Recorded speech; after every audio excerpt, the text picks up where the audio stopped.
नमस्कार प्यारे बच्चों। आज हम सभी लोग 10वीं कक्षा के हिंदी भाषा के क्षितिज पाठ्य पुस्तक के अंतर्गत आने वाले रीतकाल के प्रसिद्ध कवि महाकवि देव के सवैये एवं कवित्व से संबंधित अभ्यास कार्य का अध्ययन करेंगे।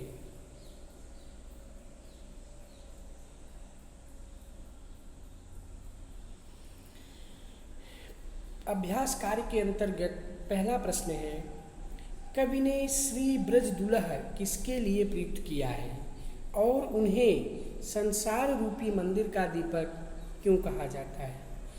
कवि ने श्री ब्रज दुलह श्री कृष्ण के लिए प्रयुक्त किया है।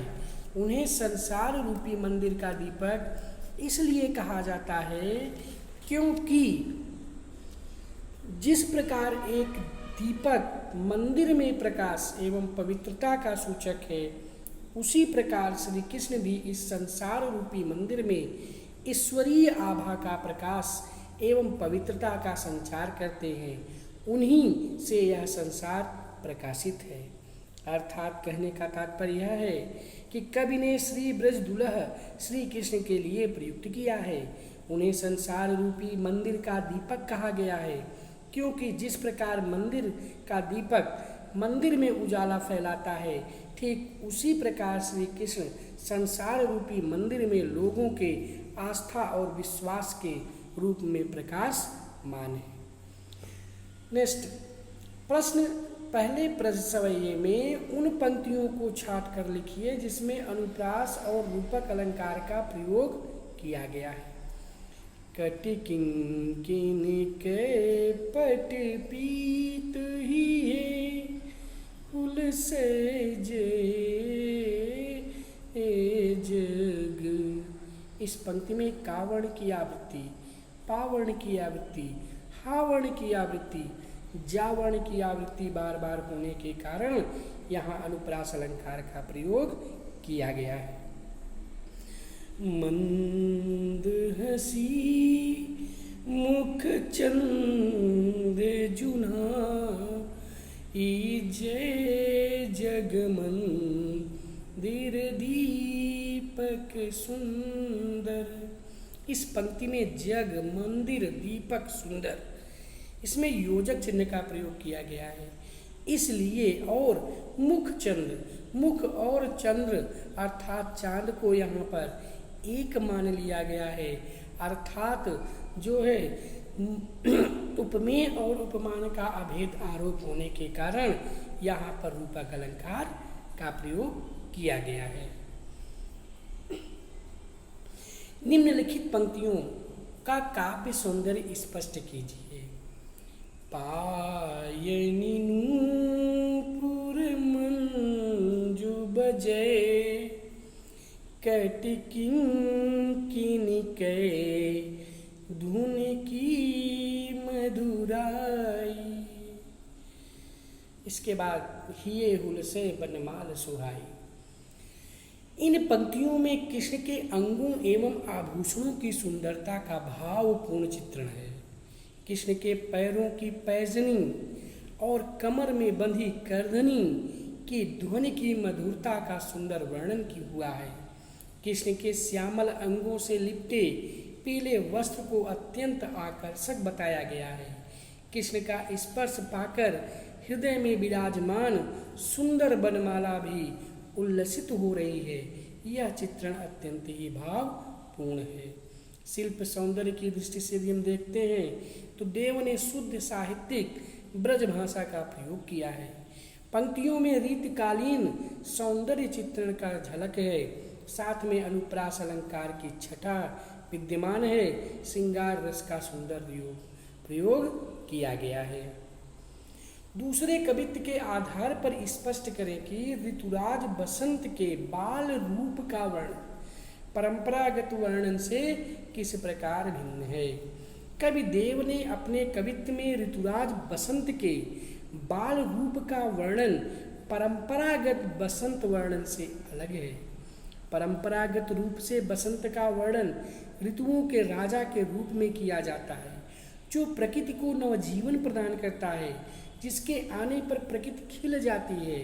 एक राजा की भांति बसंत अपनी प्रकृति रूपी प्रजा का ध्यान रखता है, किंतु यहाँ देव ने बसंत का वर्णन ऋतुराज के रूप में ना करके एक बालक के रूप में किया है और प्रकृति इसका प्यार दुलार कर रही है।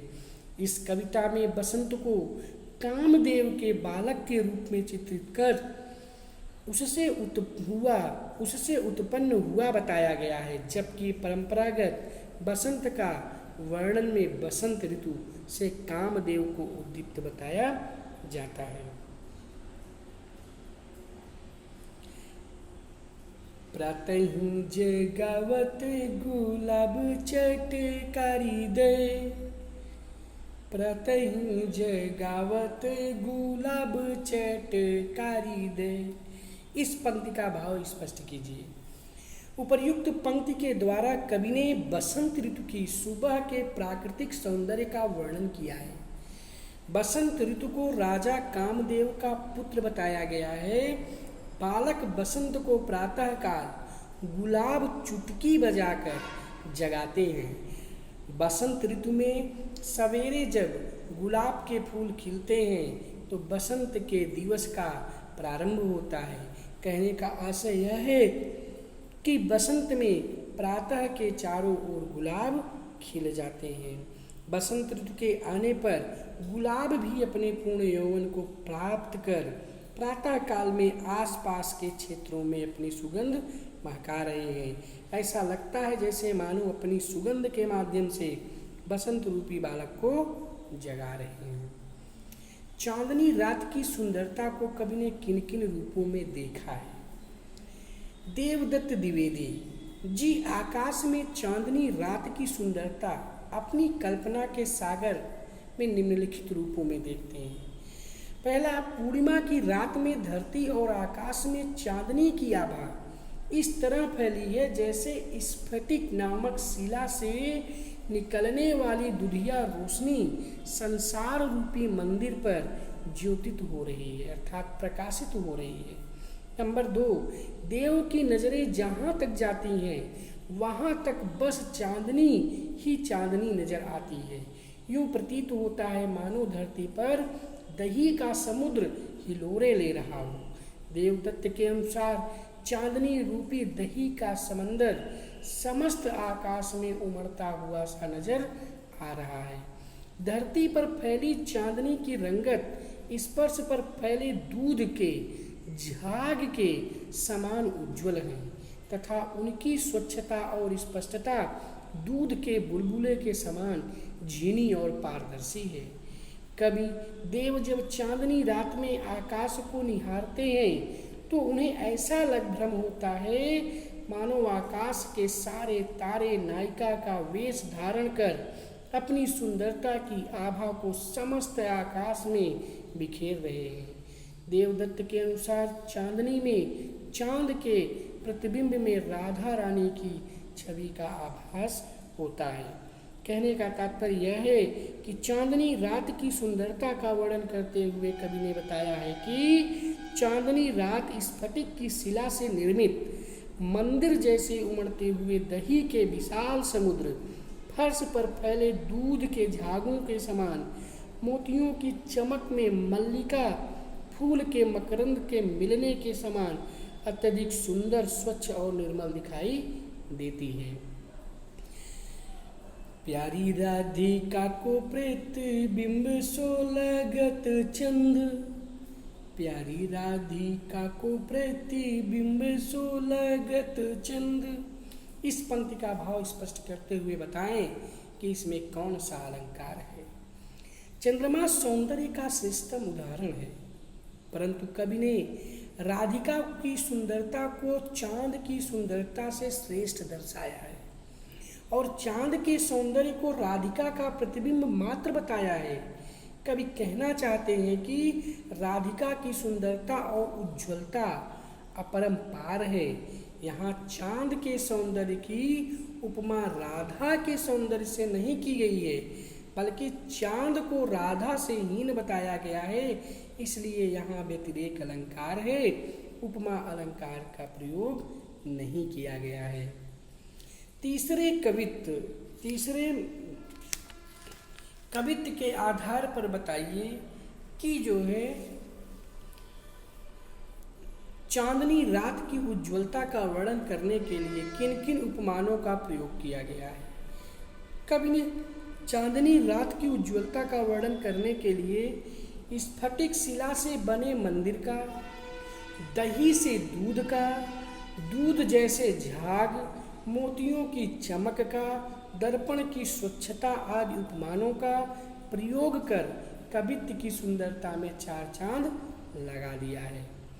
पठित कविताओं के आधार पर कविदेव की काव्यगत विशेषताएं बताइए। रीतिकालीन कवियों में देव को अत्यंत प्रतिभाशाली कवि माना जाता है। देव की काव्यगत विशेषताएं निम्नलिखित हैं। देवदत्त ब्रजभाषा के सिद्धहस्त कवि हैं। कवित्व एवं सवैया छंद का प्रयोग किया है। भाषा बेहद मंझी अर्थात सुंदर, कोमलता और माधुर्य गुण को लेकर ओतप्रोत है। देवदत्त ने प्रकृति चित्रण को विशेष महत्व दिया है। देव अनुप्रास, उपमा, रूपक आदि अलंकारों का सहज स्वाभाविक रूप से प्रयोग किया है। देव के प्रकृति वर्णन में अपराम्परिकता है। उदाहरण के लिए उन्होंने अपने दूसरे कवित्व में सारी परंपराओं को तोड़कर बसंत को नायक के रूप में ना दर्शाकर शिशु के रूप में चित्रित किया है। प्यारे बच्चों, इस तरह से हम लोगों ने आज देवदत्त द्विवेदी अर्थात देव कवि द्वारा रचित कवित्व और सवैये नामक पाठ के अभ्यास कार्य का अध्ययन किया। आज के लिए बस इतना ही। धन्यवाद। नमस्कार।